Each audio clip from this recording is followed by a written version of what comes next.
what is a true rush tactic in Total War Warhammer 3. This is when you've built an army specifically for this tactic and you quite simply rush them as soon as the battle starts. You get right up in their face as quickly as possible, flank them, envelop them, overwhelm them as much as you can. Speed is really the key element because it gives the enemy no time to prepare defenses. So you make it difficult for them to protect their backline, difficult for them to protect the back of their front line, and it also doesn't give missile and artillery units much time to fire because you're rushing up on them so quickly.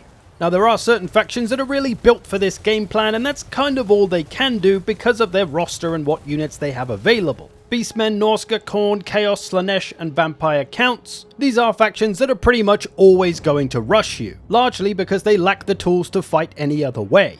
Sure, some do have units for defensive capabilities like the Beastmen Cygor, the Chaos Hell Cannon, the Norskans have some Javelins, most factions have some Skirmish Cav, so it's not like there's no option. Now you might have thought, Zerk, how could you forget to put Greenskins in the rush list? Well, you could definitely put them in there, but they have a lot of capabilities for other things. They've got Skirmish Cav, they've got Missile Infantry, they've got a bunch of different artilleries. They could play a defensive game plan if they want to. They're a very versatile faction. Does that then mean that all the other factions aren't very good at rushing then, like the Empire with their superior missiles and artillery?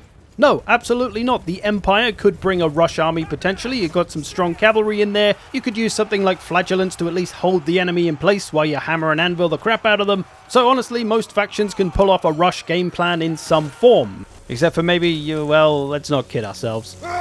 It may be a more cavalry or monster heavy army, but all you really need is a lot of melee units that can rush up quickly, whether that's infantry, cavalry or monsters, doesn't really matter. But of course, the quality of the rush might be different. The Beastmen, for example, are one of the best rushers. Half their army can Vanguard deploy, plus they have a pretty quick foot speed, so you can get right up in the enemy's face fast. So you can really see they're built for this.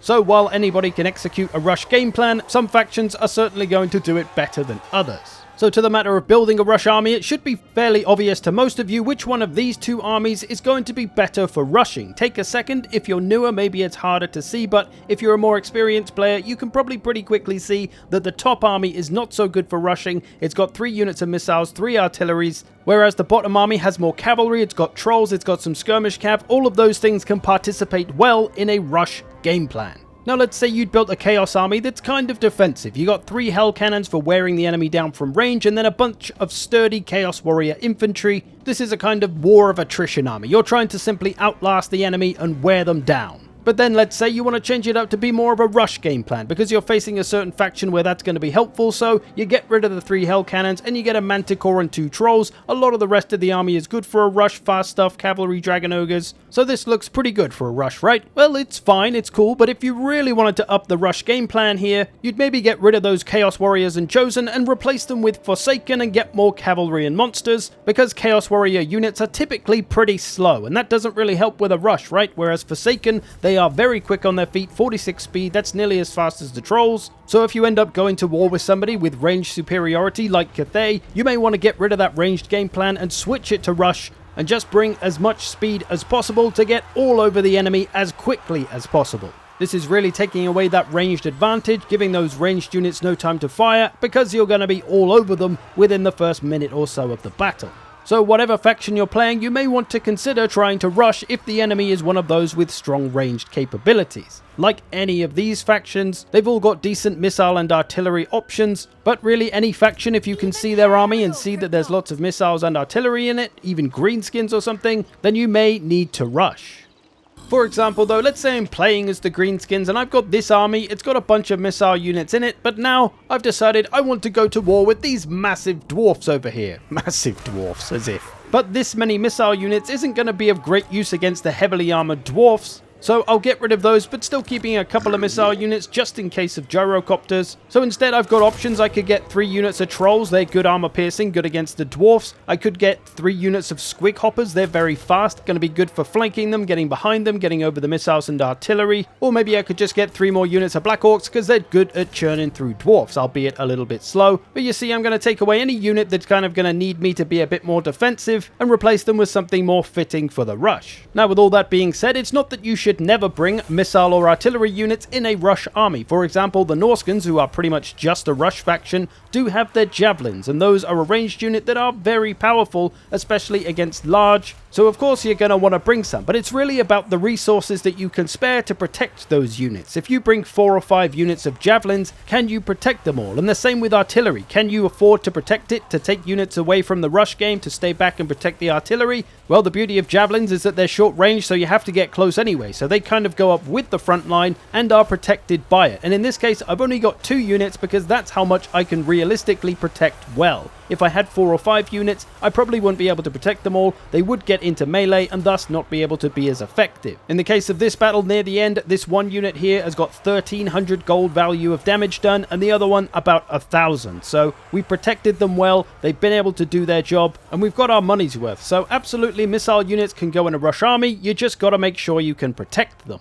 One important thing to keep in mind though as well is if you do bring one unit of artillery in some form in a rush army, it can actually be extremely useful if you can realize when you've got the ranged advantage. Here I'm facing a Kislev army with no artillery. We are the Beastmen with a Cygor. We have the ranged advantage. We can damage them while they can't damage us. So we should use that advantage and not actually rush, even though we're the rushiest of rushy rushers, the Beastmen. We've got a big strong damage advantage in this Cygor, so we should use it and just sit back and wait. Because the AI, even when it's playing defensively like this, it will only take a little bit of damage before it starts to run at you and rushes you. But still, if we can land 4 or 5 nice Cygor rocks and get a good bit of damage done, and then once the enemy gets close enough in range to use their ranged attacks, that's when we're going to rush. So we're going to keep an eye on these firing arcs, and we can see when this red Streltsy line reaches us, that's when we want to get moving on them, so they can only get a volley or 2 off before we reach them. And this is where we're effectively turning this into a rush now. It's kind of a rush game plan, but without the immediate rush, without the true rush, rushing from the start of the battle no matter the situation.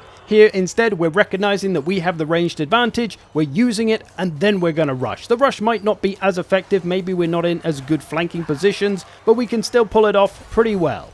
Whereas, of course, alternatively, if you have the ranged advantage with the artillery, yet you still rush up from the start of the battle anyway and do a true rush, then you kind of have to ask yourself why you've bothered bringing the artillery if you're not going to use its ammo. So think carefully about how you want to use missile and artillery units in a rush army. They do have their place, but only if it makes sense. One place having an artillery piece really comes in handy though is if the enemy has the high ground. If they've got a good defensive position like here, these wood elves right up on the top of the hill, we've got to run up this hill, that's going to wear us out, that's going to make us go slower, and we're going to get shot to Shiza by those missiles as well. So this is a pretty bad situation for us low leadership beastmen, but enter the Cygor who can get them down off that hill. Like I said, a defending AI army might just sit there until you damage it a little bit, and then it will come down to get you. So this is one really handy use of having an artillery piece even in a rush army. Although you can do the same thing if you've got a hero or lord with magic, you can run up and drop some magic spells on them to get them to come down. You could also use something like skirmish cav if they don't have missiles to shoot the skirmish cav. But any of those ways can get the enemy off the hill, and then when they're in a better position for you to fight them, you can enter your rush game plan and just overrun them in a similar true rush style fashion. And just for one last style of rush game plan, there's kind of an impromptu rush, when you rush your army no matter what the build is, because you kind of have to. Take this Empire army, we've got a pretty balanced army, we got missiles, we've got one unit of cannons, so we're playing a little defensive. And while you may have brought the one cannon to have a bit of a ranged advantage, the enemy may have more of a ranged advantage. In this case, 4 units of catapults versus our one cannon. I think we all know how that one goes. If we just sit there and trade with them, they're literally going to do 4 times the damage to us, so it's really not worth it. Thus, you have to rush. This army isn't built for it, the Empire isn't terribly good at it, but it's what we have to do. So you'll have to rush up as fast as you can. You might have to leave your artillery behind. The enemy will probably get it if you don't protect it, but can you spare the units to stay back and protect it? Is it worth it, or should you just commit everything to that rush? Well, that's a judgment call. In this case, it's against the dwarfs. They don't have anything that can really get after artillery back there, so we're not too worried about it in this case, but most other factions, you would have to. But yeah, be prepared for an impromptu rush, rushing when you don't really want to, when you're not really going to be very good at it, but you don't really have any other choice. So hopefully from this we understand the range game plan in general, right? What to do when you want to be the rusher or when you have to be the rusher. Recognize when you've got the ranged advantage, and that's true for any army, honestly. Just recognize when you've got the longer range missiles over the enemy, and you can utilize that as much as possible. And then it's just a case of getting up on the enemy, overwhelming them, flanking them, enveloping them on every angle possible. It's really that simple. It's not a complicated or fancy tactic. As the saying goes, complexity is the enemy of reliability, and that's what we're avoiding here. It's just simple and effective, at least if the enemy has a lot of ranged and missiles. If they don't, if they have a lot of melee units too, it may be just more of a straight up battle. But let's just finish on a few things that you can do if you are the rushed party. If the enemy is rushing up on you, what can you do? Well, the first one might involve a bit of luck. Let's say with a vampire coast here, we've got lots of missiles and artillery, but there's a whole big horde of Skaven coming for us. 2 full stacks. It's mostly crappy infantry, but there's a lot of it, and a lot of it could stop us from firing and using our missiles if they flank us. So we need to look to the terrain to save us here. In this case, this is where the luck comes in. If you get a map that has a bunch of choke points and things, this is where you could make it so that you cannot be flanked all over the place. There's a lot of smaller ones here, but this big one here, we're going to try to utilize. This will completely protect our right side, but not so much our left side. But with this, we can at least hold back the hordes of Skaven coming our way, while still, of course, blasting them in the face on the way up. And we're protecting ourselves from being flanked on all angles. So this is the first way to protect yourself where possible. Obviously, some maps are pretty open, you're not going to have this luxury, so you might want to look for something else. Something like Obi-Wan's favorite, the high ground. Lots of advantages to be had up here. Our melee and missile units will do more damage being above the enemy. Our cavalry charges will be a little bit stronger going downhill. We'll wear the enemy out, making them run all the way up the hill, so they'll be tired by the time they reach us. We can also use things like slow spells, anything that can make the enemy move more slowly, buy us more time to shoot the crap out of them, as we're doing to these greenskins here. If missiles and artillery is the strength of your army, you need to be able to use it. So this is a great way to do it. As you can see with these greenskins, we've worn them down aplenty before they've even reached us. And of course, don't panic too much. The AI's rushing tactics generally aren't going to be as good as a player's rushing tactics, but you'll likely still have to make some effort protecting those flanks. And lastly, a good old military classic, what to do when a vampire army comes for you? A good old box. This is an extremely effective way to avoid being flanked and overwhelmed from all directions if you are at some disadvantage. Just make sure you make the front of the box nice and strong to protect all of your powerful missile units. In this case, we got a bunch of dark shards, we got a couple of shades, some repeater crossbows, so these are all very strong missile units. We've got to get using as much of their ammunition as possible. It's not always going to be easy, especially with someone like the vampire counts, a lot of flying units, very difficult to stop. Even a box can't stop those. But you just got to try and get them off your missile units as quickly as possible and get them firing again. They can protect each other. Try to focus down that mobility first of all. Get rid of those flyers. Get rid of everything that can disrupt your missiles. And from there, you're usually okay. In the case of this battle, these dark shards got about 1,400. These ones, about 1,000. These ones, about 1,400 as well. We got the shades back here. They did 1,500. So we can see the importance of keeping these missile units alive. And a box is a great way to do that.